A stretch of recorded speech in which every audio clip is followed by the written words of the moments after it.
ProtoFoxy here, coming back at you with another video, and today, as you can see, we're back on the sweet Pauper Guild playmat. Links in the description below there for your own sweet Pauper Guild swag. We got two decks on the table. What are we jumping into, ProtoFoxy, you might be asking yourself? You got two decks here. It isn't multiple decks, so that means you're not doing your Pauper Battle Box, so you're not finishing that video series, which will be happening soon, by the way. That's coming.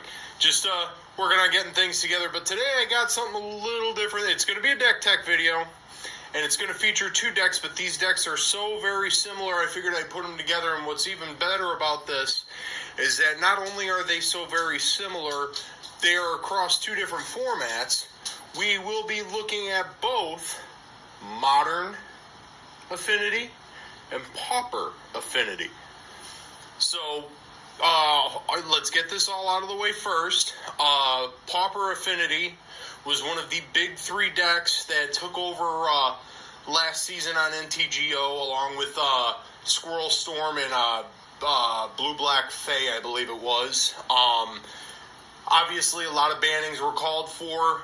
This deck was nerfed a little bit by the banning of a card you'll see in the Modern version. But what's interesting about Affinity now, Affinity and Modern used to only be Affinity in name only. It ran a lot of modular stuff, Arcbound Ravagers, stuff like that. Still cared about artifacts, but not the Affinity mechanic itself. Affinity, as far as a mechanic, really just was for the deck in Pauper, because those cards were still, viable and legal and what have you. But the big thing is that the printing of cards in Modern Horizons 2, and you'll see them across both decks, really really brought Affinity back to the forefront. And actually, there are common cards that are so powerful that they are viable in Modern, and that's crazy to some people. It's crazy to me, particularly the land cycle, and you'll see it in the decks.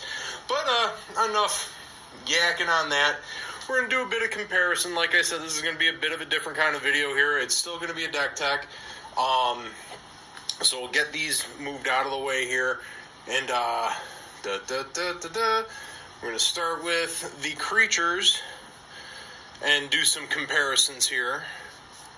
So in Modern, initially, for Affinity for the longest time, really only cared about modular. You were playing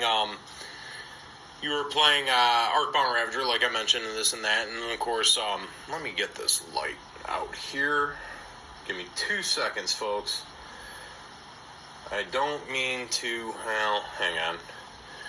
Hang on. We're going to pause, and I'll be right back. Okay, just had to reduce the glare a little bit there. Sorry about that, folks. But, again, in Modern, Affinity really just looked at playing the modular mechanic more over Affinity. Affinity was in name only. But now we got a bunch of artifact matter cards in MH2 and Modern Horizons 2. And we'll just go ahead and start taking a look at it. So for the Modern build, we've got 3 Ornithopters. We've got 4 Memnites. Got 2 Vault Scourges. And now, many builds run many different types of things going on for artifacts. This is just my build. Your build may vary, but this is the tech I'm putting together. All-Star and Pauper Affinity Frogmite. We've got, now this card was the card that ended up being banned out of Pauper. This was Sojourner's Companion. This is basically Mer Enforcers 5 through 8. We've got 2 Master of Ethereum. And then we've got 4 Thought Monitors, all from the Thought Monitors from Modern Horizon 2. So as you can see, this is the Modern Creature package. We'll go ahead and I'm going to leave out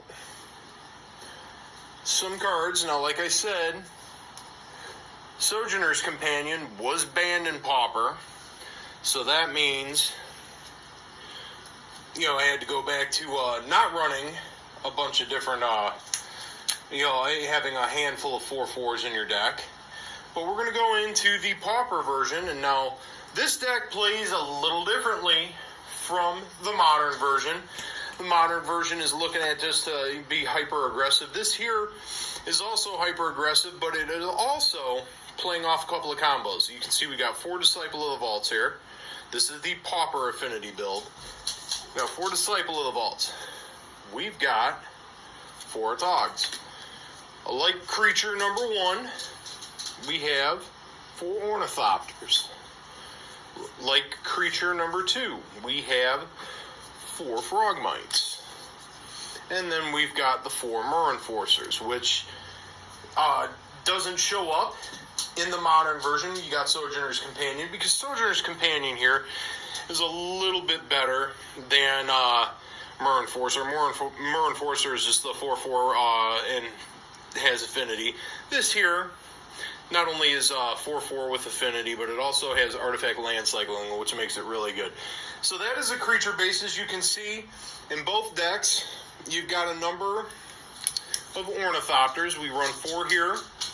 We run 3 in the modern deck. And we got 4 Frogmites in both decks, as you can see.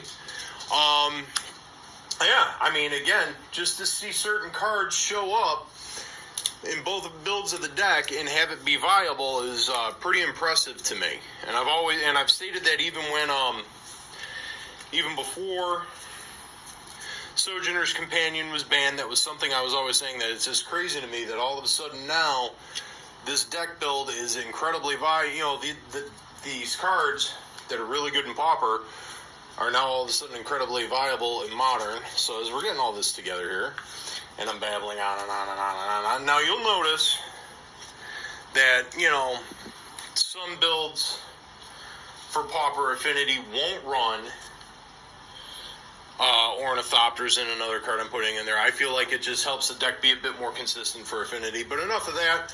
We're going to go on to what I will refer to as just the other spells part of the deck, because you got a lot of different things going on in Modern. We've got 2 Nettle Cysts. We've got 2 Welding Jars. We've got 4 Springleaf Drums. We've got 4 Cranial Plating, which is banned in the Pauper version, so obviously we're doing something a little different in the Pauper build. We've got 3 Thoughtcast, and we've got 3 Galvanic Blasts here. And again, as you can see, you know, with the exception of a couple of with the exception of the 2 rares and the new Nettle Cyst, a lot of common cards showing up here. So as we get the modern version out of the way, and we'll do the Pauper version of the other spells, and we'll do a little bit of comparison, what cards are running similarly in both decks. So here we go with the Pauper version. We've got 4 Springleaf Drum. We saw that in the modern version. We've got 4 Chromatic Stars. We've got 3 Welding Jars. This is all the Pauper build. This is all my Pauper build, by the way. Your decks may vary, of course. We have a single Witching Well. And, of course, we've got 4 Thoughtcast. And we've got 3 Galvanic Blasts. My bad. Here I'm thinking I got other things going on. We got 2 Flings.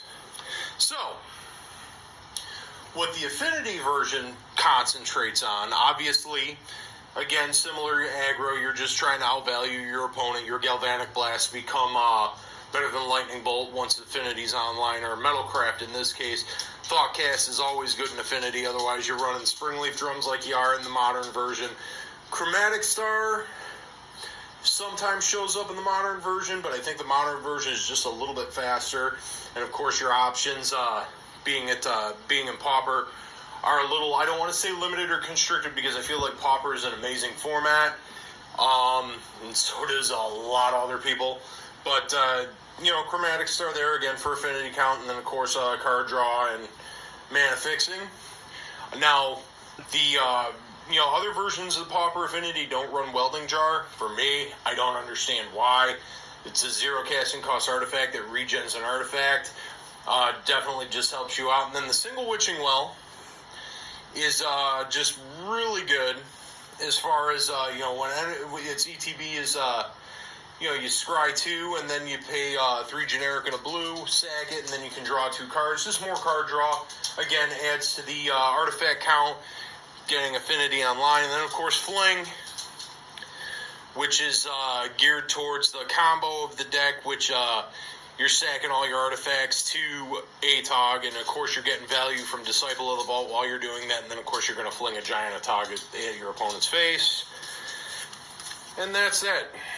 So those are the other spells, and like I said, you see you got Springleaf Drum across both decks. You got Welding Jar, at least in my builds, across both decks at different counts. Thoughtcast and Galvanic Blast, of course.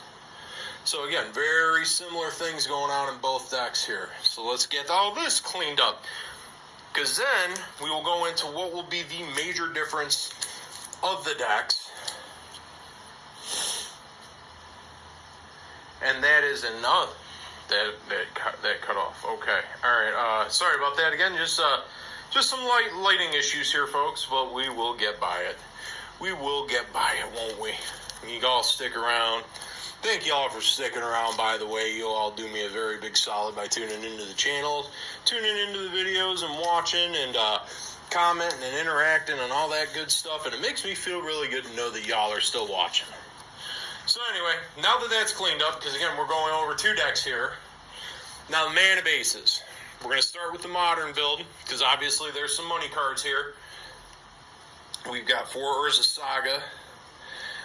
People still think that this card is way too OP in modern, needs to be banned, blah, blah, blah, blah, blah.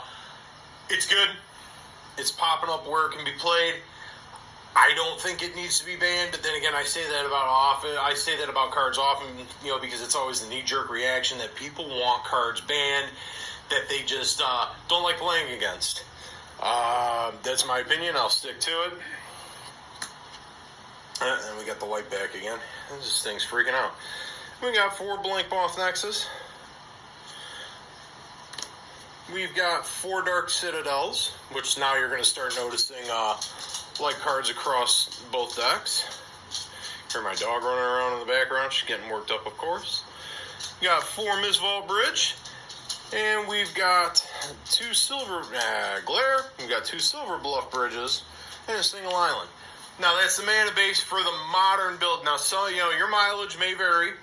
There's going to be different cards here and there. I went with this package just because I like having the option of having Blink Moth in there. But other than that, this is pretty much the build of the deck. For the mana base, again, just little bits of different things. And it's real nice to know that you have options to put different things in there, and the deck still runs well. But the biggest thing to take away here is that these 3 lands here, we've got Mistvault Bridge, Darksteel Citadel, and Silver Bluff Bridge, all artifact lands. And now those artifact lands here, the artifact duel, Silver Bluff Bridge, and Mistvault Bridge, now these have proven to be incredibly powerful. Powerful enough to be played in the modern build. Now, if you read the card, oh my god, just light acting up. Now, if you read the card, enters the battlefield tapped, it's indestructible, taps for blue or black. They're all duels, but, they come out tapped, they're tap lands. But, still counts as an artifact, so it's almost like you're not even worrying about it coming out tapped. That's how powerful it's proven to be. And then, of course, Darksteel Citadel, just a staple artifact land.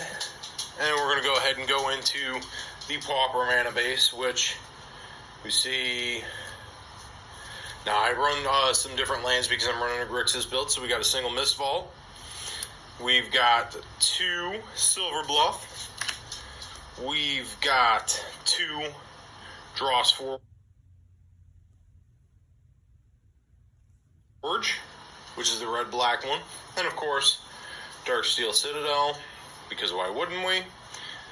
So those are the alike lands across the decks. You got your tap lands, your bridges, and then your Darksteels. And now, for what makes the Pauper build, still hang in there for the actual affinity mechanic, we've got the original artifact lands, which were banned out of modern. Got, stupid light. We've got 2 Volta Whispers. We've got 4 Great Furnaces. And we've got 4 Seed of the Synod. But that's that. So you've seen across the 2 decks so many very similar things going on. A lot of the same cards. All of that as we start cleaning up this mess here. And basically the points of the deck are very similar as far as, just outvaluing your opponent with artifact creatures and stuff like that.